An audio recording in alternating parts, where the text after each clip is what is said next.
Welcome to today's verse of the day. Today's passage follows Moses' encounter with God at the burning bush. As the conversation continues between fear and faith, God confirms his power through signs, reassures Moses of his presence, and begins to turn an insecure shepherd into the leader of a nation. Let's explore Exodus 4, 1-31 together.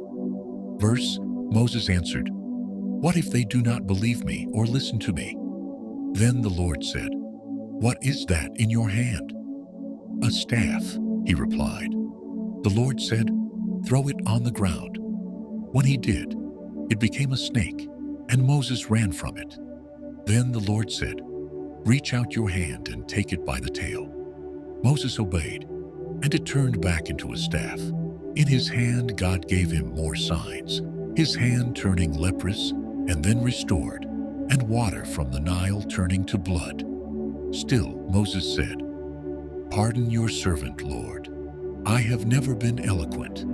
I am slow of speech and tongue." The Lord replied, "Who gave human beings their mouths?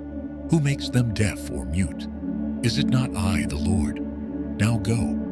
I will help you speak and teach you what to say." But Moses said, "Please send someone else." Then the Lord's anger burned against Moses, but he appointed Aaron, Moses' brother, to go with him. "He will speak to the people for you, and I will help both of you," God said. So Moses took his staff, returned to Egypt, and met Aaron on the mountain of God together. They gathered the elders of Israel and told them everything the Lord had said.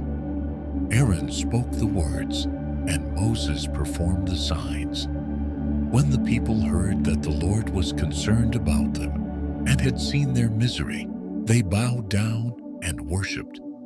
This chapter shows the tension between divine calling and human hesitation. Moses' doubts sound a lot like ours. What if they don't believe me? I'm not good enough. Please send someone else. But God's response is patient and powerful. "I will be with you." He doesn't ask Moses to be strong, only to trust that even Moses' weaknesses became part of God's plan. Aaron's help wasn't a sign of failure, but of divine partnership. And when Moses finally obeyed, the people believed and worshiped God's promise, moved from conversation to confirmation. Are you hesitating to step into something God has called you to do because you feel unqualified?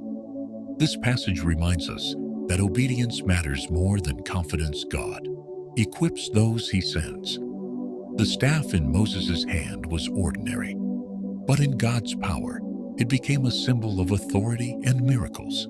What's in your hand today? Offer it to him. When you do, he can turn the ordinary into the miraculous. Thank you for joining me today. If this passage encouraged you, share it with someone who's afraid to step out in faith. Remember, God doesn't call the perfect. He calls the willing. And when he sends you, he goes with you.